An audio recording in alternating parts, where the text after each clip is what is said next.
friends, it's Lisa and welcome to yet another weekly vlog. Welcome to week 3 of the magical readathon. So actually today is Monday the 15th of August, which means that today is my birthday, which is just very exciting. I'm actually going to be heading out soon to do some shopping, do some book shopping, which I'm very excited about. And I think the rest of the night I'm also just going to have a nice dinner with my family and spend time with them. And it's just going to be a really chilled day. And I'm just very excited about it. But I did want to quickly start this vlog before all of those birthday shenanigans started.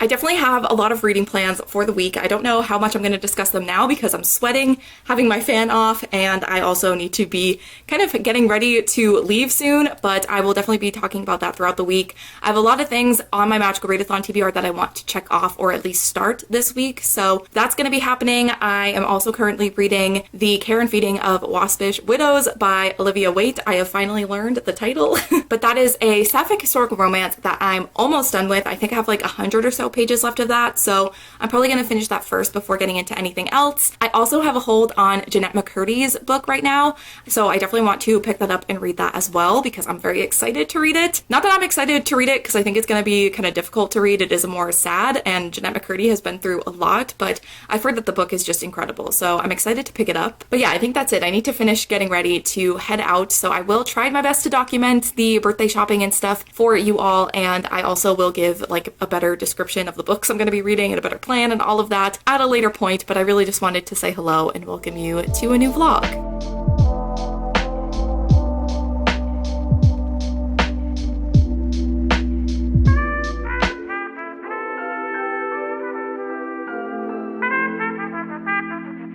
Alright friends, I am no longer in birthday frantic mode, so I'm going to kind of talk through a little bit on my reading plans for this week because I kind of want to read a lot this week. I have a lot of things. I'm going to switch some things on my TBR, I think, so I kind of have a lot to talk about, and I'm a little bit more calm, a little bit more relaxed than I was yesterday, so let's chat about it. So I think I did say that I'm still reading The Care and Feeding of Waspish Widows. That's what it is, by Olivia Waite. I think I did say yesterday that I was reading that, and I think I have 4 or 5 chapters left of that, and I'm definitely gonna finish it today because I, one, just want it to be over because it's not on my TBR for the magical readathon, so I want to move on to something that is on my TBR for the readathon, but also because I'm not loving it. I think the actual romance between the two main characters, Agatha and Penelope, is fine. I'm enjoying those parts. But the thing is there's so many other things going on in this book that the romance honestly feels like it's being pushed to the side. There's just too many subplots going on. We have Penelope, who's a beekeeper. She's teaching Agatha how to do that. That was a part at the beginning. And then we also have Penelope lose a friend who left her beehives to Penelope, but now there's issues with her family because they didn't get left very much once she passed, and Penelope's friend's partner, she got left more things, but then there's an issue of the things that she was left being missing, so there's that happening. Then Agatha's having some problems with her son and his relationships, and also his involvement in the political aspects and climate of this time, and also the politics and the current events that are happening during this period that the book's taking place is also being heavily talked about. There's just so much happening. there's more. Penelope has a husband, but her husband's in love with Penelope's brother, so it's kind of she married her husband for his sake to help him, and now she's just kind of in a loveless marriage, but she's doing it for her brother, and now she's she likes Agatha and she feels like she's betraying him. There's just so much. There's so many subplots, so many things getting the attention in this book other than the romance. And the thing is, it's a very well-researched historical romance. A lot of the things involving the politics and the kind of political climate of this time, it is interesting and definitely well-researched, but it just feels like there's too much going on. I feel like there are at least 2 or 3 subplots that could have been taken out of this book and just or just not given as much time as they were, because I just feel like the romance is really being pushed to the side for the sake of these things. And I am liking the romance between Penelope and Agatha, like I said, when we do have those moments, but it's just taken so long to get to that point. So there's such a focus on everything else going on, and I love a slow burn, but it's like there's a difference between a slow burn and just it being completely ignored and then eventually happening later on in the book once the other subplots aren't being talked about. Like, I don't know, I just feel like I'm ready for it to wrap up. I think I only have like 4 or 5 chapters left, so I'm probably gonna finish that tonight and then move on to something else. I do have Jeanette McCurdy's book from the library, I'm Glad My Mom Died. I'm so excited to read it. I know it's gonna be really emotional, but I've heard so many good things about it, so I am definitely going to be picking that up, and that's where I think my TBR change is going to come in. I'm a little concerned about Emma, I'm not going to lie, because I don't want to rush it. I want to be able to enjoy it and appreciate it and not be stressed about trying to finish it by the end of the month, because this might take me a little bit longer to read because it is a classic. It's not the type of book or genre that I'm used to reading. So I don't want to put pressure on myself to try and read it by the end of the month, but also me and Darian are trying to buddy read this, and I don't want there to be pressure on her end to pick this up and try and read it. So I think like I'm still going to be picking it up throughout the month. I'm just going to take it off of my TBR for the magical readathon so it kind of alleviates some stress. But this I was counting for the elemental studies class, which is to start a book with a drink. So it's a super easy prompt and book to switch out. So I think what I'm going to do is I'm going to read Jeanette McCurdy's book instead for that class, and I'll find something a little bit more exciting than my water to drink while I start that book. But I really want to read it. I want to make sure I get it returned to the library early because there's so many people who are already waiting for it, and I feel bad that I haven't even started it yet. So I want to read that. I think I'm going to count it for elemental studies instead of Emma. And I also got a Kindle for my birthday, and I'm so excited about it. And you can read books from Libby on your Kindle, so I feel like I'm gonna read it quickly because I'm gonna want to use my new Kindle.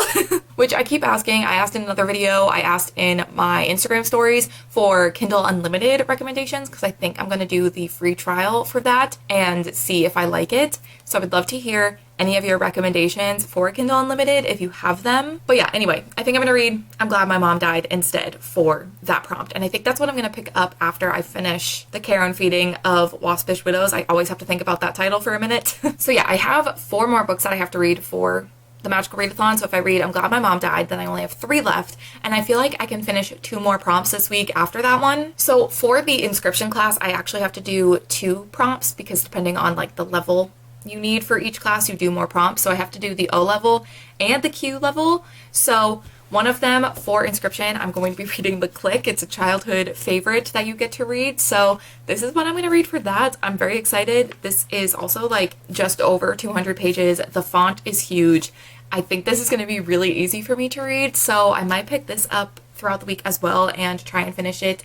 I think I'll be able to do it. I'm really excited to revisit it because I used to love this series when I was younger, but I'm also a little nervous that it's not going to hold up and I'm just not going to have a good time, but I'm hoping that like nostalgia will get me through and I'll be able to have a good time with this. And then the Q level class prompt book that I have to read for the inscription class is for a graphic novel. So I'm going to read Nimona by N.D. Stevenson, and that's a graphic novel. I'll be able to read it in like an hour, I'm sure. I think I'll be able to finish that this week, and then I'll have almost every prompt done if I read all of these things this week, which I think I'll be able to do. I'll only have 1 more class, 1 more prompt to do. So I think that's what I'm going to do. I was very stressed about Emma, so I think I am going to switch it out with something else, and then I'll be able to get a lot of prompts done this week. That's my plan, at least.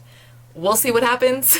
Oh, and I still need to figure out what I've read that can count for the Studio Ghibli readathon. So I will do that, and then the next time I update, probably tomorrow, I will have that graphic ready to show what I have read so far this month and what it can count for.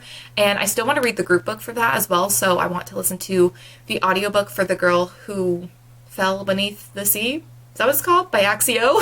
I think I'm going to listen to that, even though I think Darian gave it 2 stars, so that's a little concerning, but I still want to listen to it so I can participate in the live show for the readathon. So yeah, I kind of have a lot of reading plans for this week, but I think a majority of them I'm going to finish. I think a lot of them are going to be pretty quick to read and very short, so I think I can do it. But yeah, I just wanted to update because I know yesterday I was so like overwhelmed yesterday. I think just like I had just opened some of my birthday gifts that had arrived in the mail like leading up to my birthday. So I just opened those, was overwhelmed by my friends' kindness and generosity.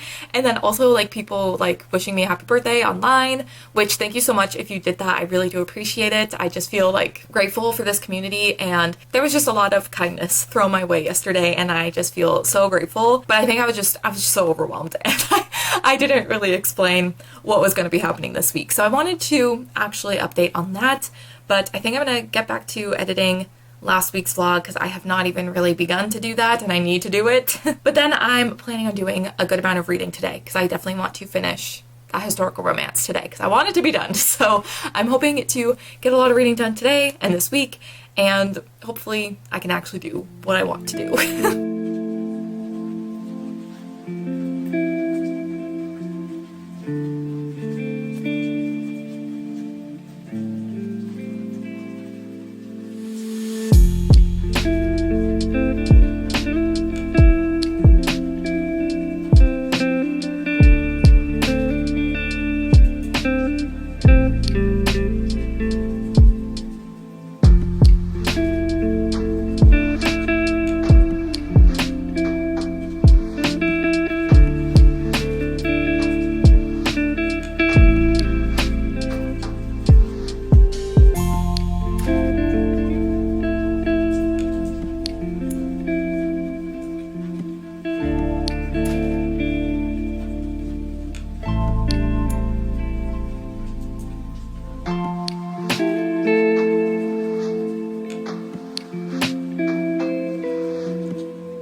Well, hello friends. Please excuse the fact that I'm in this sweatshirt yet again. I feel like I was living in it last week. Anytime it was like slightly cool outside, I put this sweatshirt on, and here I am back in it. It's just so comfy, and it's not like I'm like doing anything, like I'm just wearing it around the house. So I don't know, it's so comfy, so I've decided to live in it. So thank you for ignoring that for me, thanks. But I thought I'd check in because I did finish a book last night. Again, not one that was on my TBR for the Magical Readathon, but I still wanted to give my thoughts on it. So I finished The Care and Feeding of Waspish Widows last night by Olivia Waite. I ended up giving this one 3 stars because all of the kind of things I was complaining about, how there were like so many subplots where some were interesting, some I was a little bit more interested in than others, some I just didn't care about. There was kind of so many things going on. In the end, I feel like the kind of conflict that was happening throughout the book, everything kind of came together and tied in and made sense. So it did end up making sense in the end why so many of those things were brought up, because there was a purpose and they ended up playing a purpose in the context of like the conflict and everything. But I do still wish that there was more of a focus on the actual romance.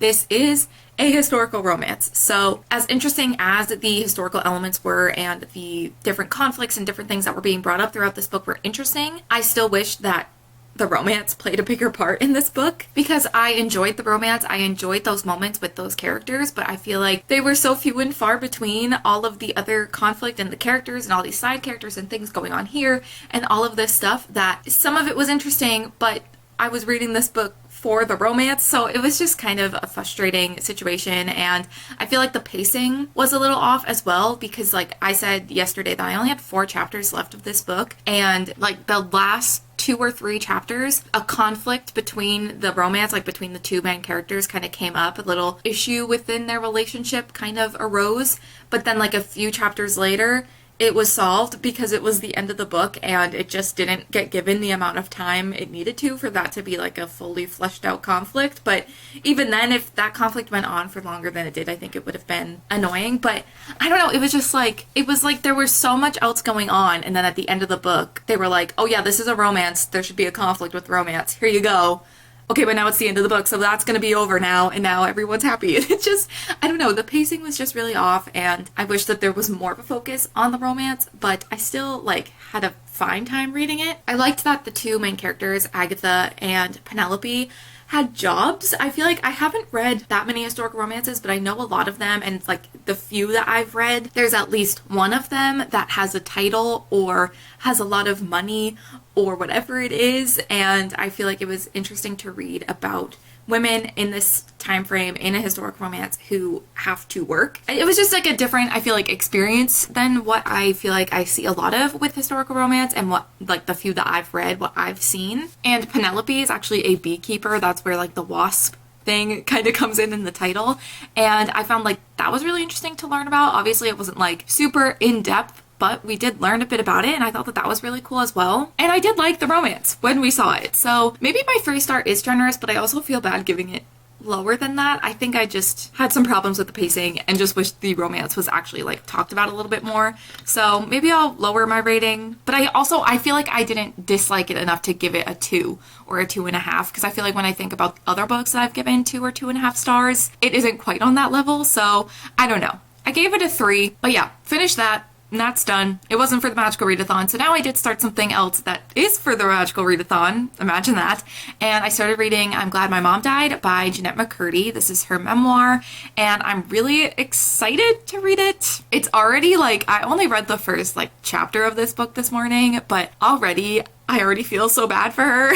Like, I think it's gonna be a pretty tough read, but I am excited to read it because I've seen so many good like reviews of it. And I did replace this with Emma on my TBR, so I'm gonna read this for the class where you have to start a book with a drink. I started it with my coffee this morning, so I have successfully done that. I just need to finish it in order to count it. So yeah, that's what I'm currently reading, and it's for the Magical Readathon. And I'm reading it on my new Kindle, which is just very exciting. And I think what I might do is pick an audiobook to start listening to. I want to read the group book for the Studio Ghibli readathon. Is it Ghibli or Ghibli? I feel like I hear people say it differently every time, and I've looked it up, but I don't remember. But for that readathon, the group book is The Girl Who Fell Beneath the Sea. Is that the title? I said it yesterday, and I wasn't sure if I was right. The Girl Who Fell, yes, The Girl Who Fell Beneath the Sea. I want to listen to that so I can participate in the live show, and I still haven't figured out what prompts I've completed for that readathon. I'm gonna do that. I'm gonna put it on my to-do list, and I'm gonna figure out the graphic and put the books I've read on the graphic, and I will update on that before the end of this vlog, I promise. But yeah, I think I might start that audiobook, because I do want to have an audiobook going. I haven't had one for the past few days, so I would like to start one, and I think I'm going to start that. But yeah, I just want to update that I'm actually reading things for the readathons that I'm participating in this month. Imagine that.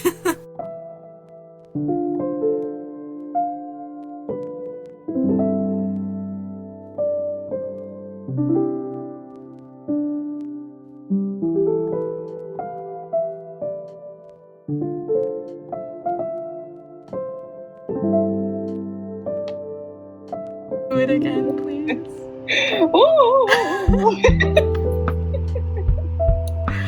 It makes it better with like the sound. Well, hello. Hi. Hello, I'm prompt. We're ready.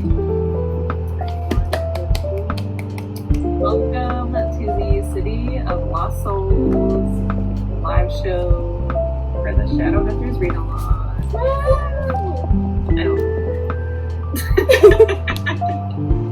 I don't have it.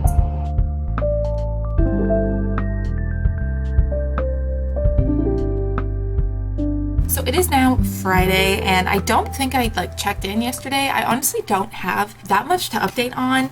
I am still reading Jeanette McCurdy's book, I'm Glad My Mom Died. I'm 39% of the way through that. I'm on chapter 34, so I'm getting there slowly but surely. It's definitely a book that is pretty difficult to reading about how Jeanette McCurdy grew up in this abusive relationship that she had with her mom, and how all of this acting stuff, like, she didn't want to act. There were multiple times where she brought up to her mom that she wanted to quit, and her mom, the reaction she would have, so then Jeanette McCurdy would be like, okay, never mind. It's just like so sad to read, and just so difficult to see everything that she experienced and had to go through and do to please her mom. It's really difficult, especially like as someone who grew up watching iCarly. It's really weird to think back on how I used to watch that show all the time, And like, I never obviously knew what was going on behind the scenes, and like, this was happening at that time. It's just really weird to think about, and also just really sad. Like, it just goes to show you don't ever really know what's going on in people's lives. They don't always show you everything. Like, you only can see what they choose to show, and it's really difficult to read, which I think is why it's not a book that I'm like flying through. It almost reads like fiction because we've been following Jeanette from when she was like 7 or 8 years old, and now at the point where I'm at, she's on iCarly. Like, she's kind of auditioned, she's gotten the part, she started to film for the show. And like, the start of the next chapter, it says, I've been on iCarly for almost 3 years now. So we're kind of at that point in the timeline, but we've been kind of seeing her grow up from a young girl to like kind of a preteen to a teen, a young teen. And the way she writes it is like, she writes it very much in the perspective of herself from that age. It feels like I am reading like a diary entry from Jeanette when she was 9 or something, you know what I mean? Like, it's just written very like matter of fact, and like, this is what she was thinking at that point, which makes it almost read like fiction in a way, which obviously it's not. This is her real life, but the way it's written feels like fiction. It also feels like fiction because it's like, how is this something that people have gone through, and how she's gone through this? Like, it just is unbelievable. So yeah, the writing itself, Jeanette's voice is very easy to read, but the actual like content of the book is very difficult to read. So I've definitely had to like put the book down a few times and just kind of take a break from it. So I'm just going to take it at my own pace, and it'll get done when it gets done. But for that reason, because it's going to be a book I think I need to, take breaks from, I was thinking of starting another book, which I don't have near me, so I'm going to grab it. So I'm thinking maybe today I might start The Click by Lacey Harrison. I'm reading this for the Prompt for You Reread a Childhood Favorite. So I'm very excited about this. I feel like it's going to be really quick. It's going to be a lot more lighthearted than I'm Glad My Mom Died, so it will hopefully balance that out a bit. I'm definitely a little nervous that this isn't going to hold up, just because I used to love this series. I have a lot of nostalgia attached to this series, but also because this book came out. When did this book actually come out? Okay, yeah, this book came out in 2004. It came out May 5th, 2004. I was 5 years old. I definitely didn't read it when it came out. I think I read it when I was like 9 or 10. But yeah, I have no idea if this is gonna hold up, if there's gonna be some maybe not so great jokes or just language used, but we'll see. I honestly have no idea. It could be completely fine, but we'll find out. I am still very excited to read it because obviously this is definitely a nostalgic childhood favorite read for me, so it should be fun. It should be a nice balance between Jeanette McCurdy's book and this. I think it's what I need to do. And I also still haven't started The Girl Who Fell Beneath the Sea audiobook, which I think I might start today as well, just because I have been playing a lot of Animal Crossing recently. I've been playing a lot of that, and I think it might be nice to have an audiobook going while I do that. So yeah, I definitely have some plans. We'll see what ends up happening. I think the magical readathon, 24-hour readathon is happening tomorrow. I have no idea if I'm going to participate because I have multiple things going on this weekend, and I honestly don't really know what I'm doing yet, but I have a few different things happening. So I don't know if I'm going to be participating in the 24-hour readathon, but I'm sure there's going to be sprints at some point for that, and I might try and watch them. I might just try and read as much as I can during the 24-hour period. I don't really know, but I definitely want to do some reading over the weekend. I feel like earlier in this vlog I was like, I'm going to read this, and this, and this, and I have read one thing this week. I've finished one thing. So I definitely would like to actually read a lot of the things that I wanted to read this week. So I think starting The Click, I think it's going to be very helpful to kind of help me actually make forward progress in my magical readathon TBR and kind of balance out the very upsetting read that is I'm Glad My Mom Died. So yeah, that's kind of the plan for now. Again, like I just said, I don't really know what my plans are for this weekend. There's a few things going on, so I'm going to try my best to read as much as possible. So we'll see how that goes. But we do have, how much longer in the readathon do we have at this point? We have a week and a half left. Interesting. Okay, I think I can do it. I think I can still finish my TBR. I'm glad I switched out Emma with I'm Glad My Mom Died, because I think if Emma was still in my TBR, we would not be successful. I'm definitely still going to read Emma, because I have to read it for my next 5-star predictions vlog anyway, but I think with my newly adjusted TBR, I'm feeling like it can still happen, but I do need to read in order for me to complete it. So I'm going to try my best to do as much reading as possible this weekend.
So I am going to just quickly wrap up this vlog here.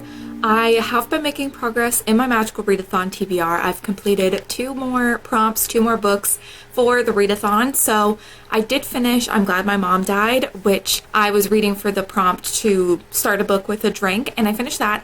I gave it 5 stars. I felt a little weird rating like a person's real life experience, but the fact that it was a 5-star, I was like, it's not going to do any harm giving it a 5-star rating. That's the best rating you can give. So I thought I would just give it 5 stars because it was incredible. It was very emotional. After finishing it a few days ago, I just like kept thinking about it and like getting emotional, and I got teary-eyed at one point just like reflecting on it and what I read. And it's so sad what she went through, and I'm at a point where I just hope for the best for her going forward. I hope she continues to do things that make her happy and she continues to thrive, because that's what Jeanette McCurdy deserves. I'm like willing to lay down my life for her. And it has been kind of frustrating to see some of like the headlines and stuff come out of this book. Like the things people are latching onto are kind of the things that aren't important. Like the amount of headlines and things I've been seeing about like what she said about Ariana Grande, like y'all need to read the book first of all. It's second of all, it's like that is like such a small piece of the entire story of her life and what she was saying. It's just like, it's been frustrating kind of seeing that stuff, but I highly encourage you pick this up if you are in the mental state where you can read it. There's so many content warnings for this book. She obviously is dealing with an abusive parent and also the death of a parent, as well as her eating disorders and being in an abusive like workplace situation, and there's just kind of so much. So definitely look into the like content warnings and make sure you are in a good space to read this book if you want to. But if you are, I highly recommend and highly encourage you pick it up. So I finished that, and then I also finished the O level for the inscription class, I believe, which was to reread a childhood favorite, which is what I read the click for. We lost power for a little bit yesterday, like maybe a half hour, so I started reading. I had read like a couple of chapters before, but then I started reading this and read the rest of it yesterday. It was a super quick read, which was good because this was not great. I think there is a bit of nostalgia attached to this series and these characters for me, so I didn't end up rating it because I was like, I don't even know how to rate a book that's nostalgic, but also not good, but also written for 11-year-old girls, and I'm 24. Like, I wasn't really sure how I was supposed to rate this, so I just didn't. It's definitely a book and series that I maybe wouldn't recommend necessarily to a younger audience now. I don't know if this is still relevant today. I don't know if kids are still trying to read these books, but it's not something I would necessarily recommend. It didn't have like the best messaging. Obviously, it's a story about a clique and they're not very nice, and then Claire, who is the girl who like moves in and they kind of start picking on her, she kind of does some things that's not great either. She kind of recognizes that they're not great, but it's like just the whole like messaging of this book to do with bullying, and also like one of the girls is a little bit taller and a little bit bigger than the other girls, and that's a whole thing. Like, she's always trying to diet and eat certain things, and it's just like, I don't think has the best messages, especially for a younger audience, for young teen girls. I just don't think these are books I would recommend now, but it was still kind of fun to revisit it, especially because I did like this series a lot when I was younger. I think I read a majority of the books in this series. I made it pretty far, so it was like fun and nostalgic, and I actually did remember a decent amount of what happened in this book, but it definitely was not great and not something that I would recommend like picking up now, but it was fun to kind of revisit it. But I did finish that, and I also did finally fill out the bingo board so far for the Studio Ghibli. I need to look it up again. But I did finally fill out the bingo board for the books that I've read so far this month to count for this readathon, and I do have a couple of bingos. I've completed a lot of the prompts, so I'm very happy with that. And I did start the group book for that readathon as well, The Girl Who Fell Beneath the Sea, and I'm like 20 or so percent of the way, 25% of the way through that audiobook, so not super far. It is a little confusing as an audiobook, but I'm just kind of going back and re-listening if I get confused, and that kind of helps. But I don't really have that many thoughts yet because I'm still pretty early on, but it is an interesting concept, so I'm hoping I enjoy it. I'm hoping I enjoy it more than Darian did. But yeah, we're making good progress on my TBR for the Magical Readathon. I think I only have 2 more prompts, 2 more books I have to read to complete my TBR and to complete my career and everything. So definitely making good progress, and we'll maybe be doing that in next week's vlog. But that is going to be it for this week's vlog for week 3 of the Magical Readathon. So thank you guys so much for watching, and I will see you in my next one. Bye.